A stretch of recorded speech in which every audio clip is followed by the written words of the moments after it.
Bila kita memulai segala sesuatu dalam ketidakbenaran, hasilnya tetap ketidakbenaran. Bila kita memulai segala sesuatu dengan melakukan beragam spekulasi, hasilnya tetap adalah hasil yang spekulatif. Sebab proses yang akan dijalani adalah proses yang diwarnai oleh ketidakbenaran, proses yang diwarnai oleh spekulasi.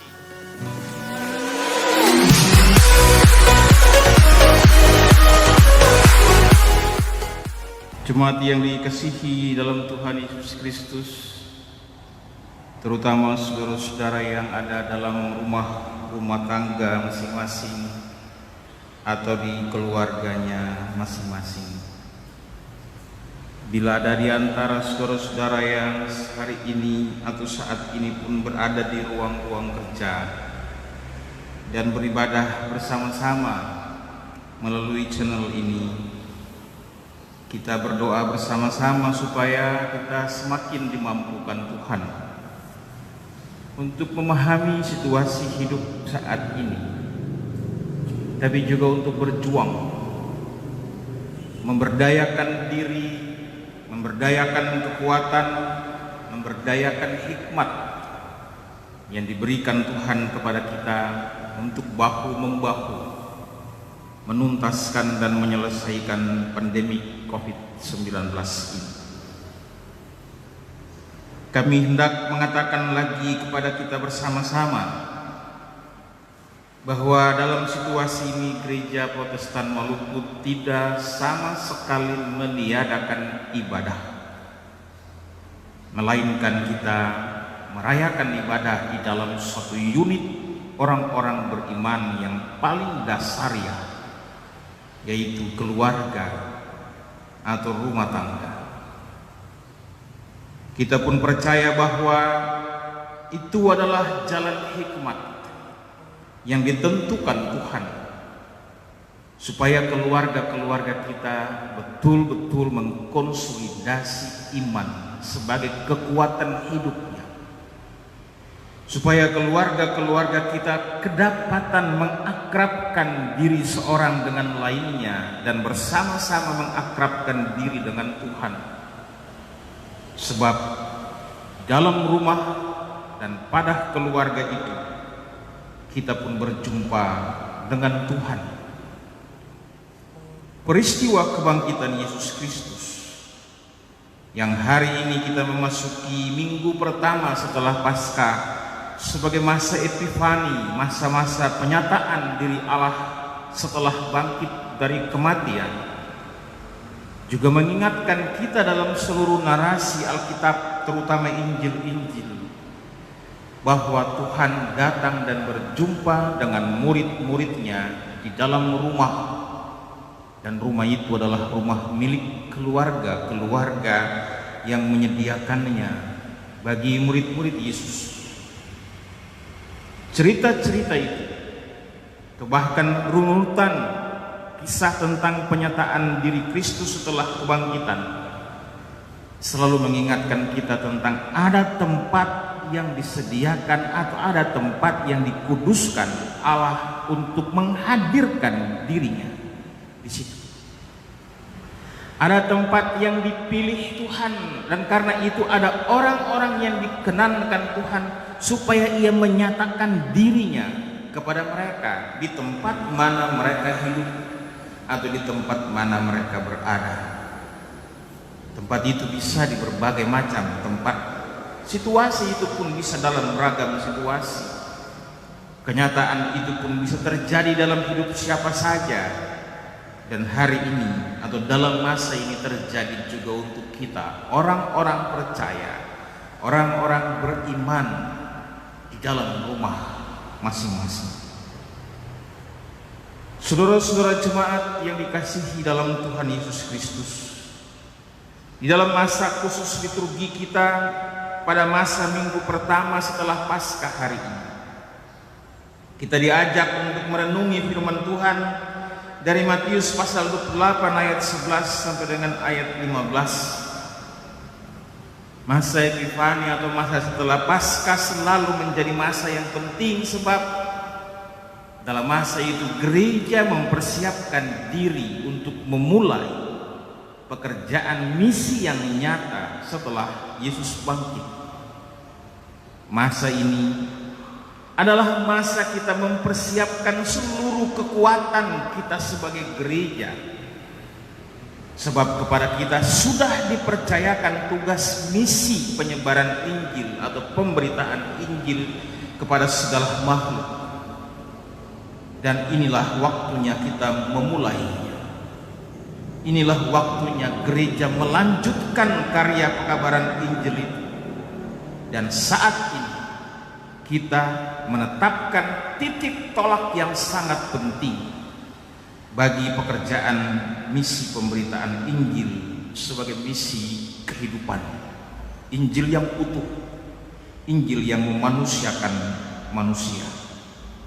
Maka teks Matius pasal 28 ayat 11 sampai dengan ayat 15 ini mengajak kita untuk merenungi pertama, bila kita memulai segala sesuatu dalam ketidakbenaran, hasilnya tetap ketidakbenaran.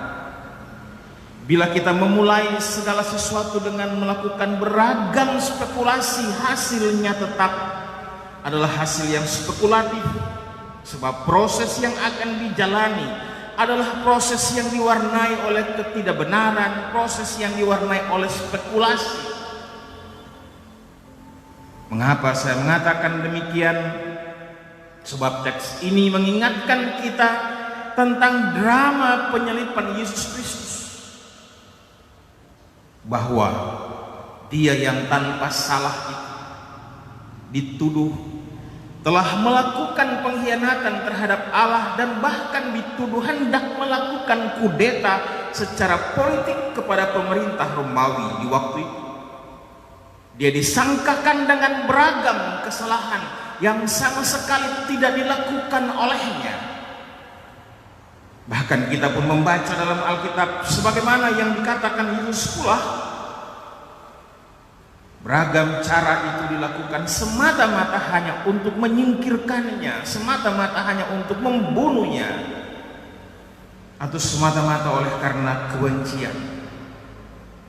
Dan kita pun tahu pada puncak dari seluruh drama dan spekulasi untuk membunuh Yesus itu, Yudas muridnya pun mendustainya dan menjualnya. Mengapa saya katakan tadi, bila sesuatu dimulai dengan ketidakbenaran, hasilnya ketidakbenaran. Bila sesuatu dimulai dengan spekulasi, hasilnya tetap spekulatif. Bila sesuatu dimulai dengan dusta, dusta itu akan terus mengikutinya. Mahkamah Agama sebagai orang-orang yang merancangkan dusta itu bersama-sama dan bahkan dengan Yudas masih melakukan hal yang sama setelah Yesus bangkit dari kematian. Tapi dusta mahkamah agama ini penting bagi iman kita.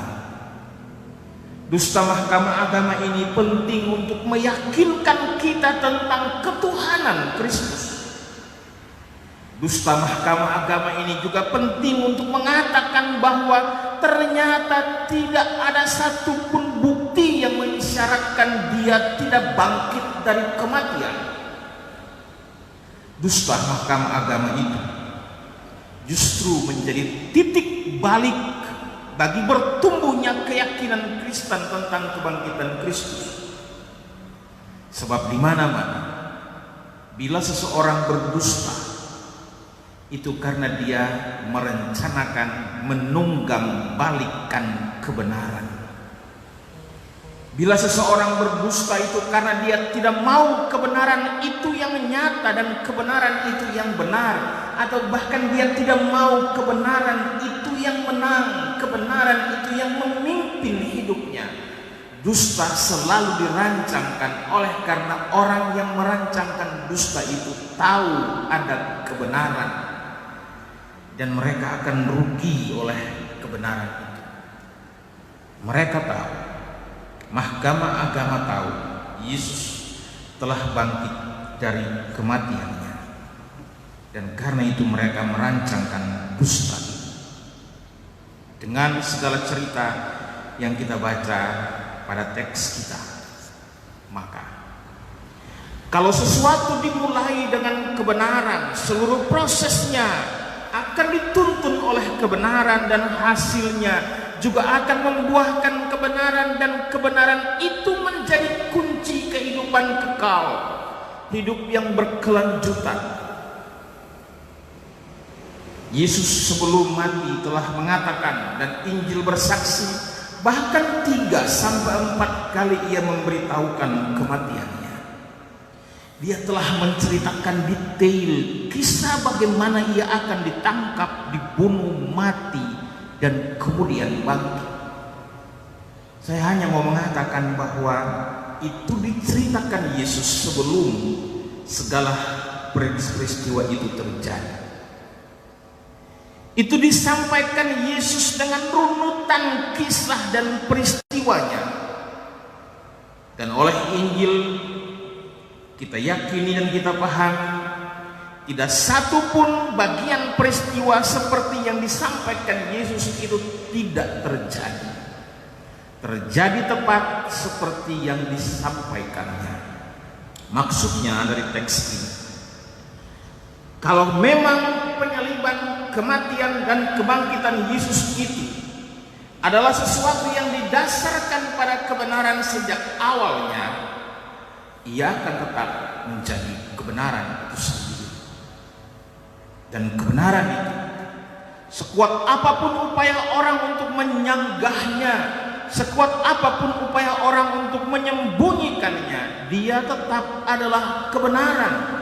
Kebenaran Paskah adalah dobrakan terhadap pintu kubur yang tertutup.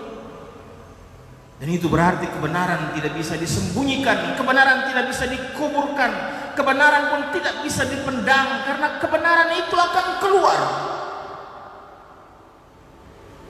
Paskah meyakinkan kita, atau kebangkitan Yesus meyakinkan kita, tidak ada kebenaran yang kemudian membuat orang-orang benar itu terus menjadi korbannya.